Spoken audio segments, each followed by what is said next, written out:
রাত গভীর, চারপাশ নিস্তব্ধ, সবাই ঘুমিয়ে আছে। কিন্তু নাফিসা ধীরে ধীরে উঠে দাঁড়ায়। সে অজু করে নেয়, তারপর সিজদায় পড়ে যায়। তার চোখে অশ্রু, হৃদয়ে একটাই দোয়া, হে আল্লাহ, তুমি জানো আমি কি চাই। আমাকে এমন কাউকে দাও যে আমাকে তোমার জন্য ভালোবাসবে। সময় যায়, মাস কেটে যায়, কিন্তু দোয়া কখনো হারিয়ে যায় না, শুধু আসমানে অপেক্ষা করে থাকে।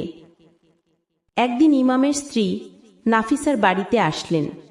হেসে বললেন, নাফিসা, আমার ভাই খুব সৎ, তোমার মতো মেয়ে খুঁজছে। এরপর শুরু হলো নতুন অধ্যায়।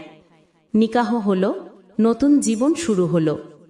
বিয়ের পর রাইয়ান একদিন নাফিসাকে বলল, নাফিসা, তুমি জানো আমি এক রাতে দোয়া করেছিলাম, হে আল্লাহ, আমাকে এমন স্ত্রী দাও যে তাহাজ্জুদের সময় তোমার নাম ধরে ডাকবে। নাফিসা নরম করে হেসে বলল, আর তুমি তুমি আমার দোয়া। এভাবেই আল্লাহ দুজনের দোয়া একত্র করে দিলেন। তাহাজ্জুদের নিস্তব্ধতায় ফিসফিসিয়ে বলা দোয়া কখনো হারায় না। আল্লাহ শোনেন, শুধু সঠিক সময়ে উত্তর দেন।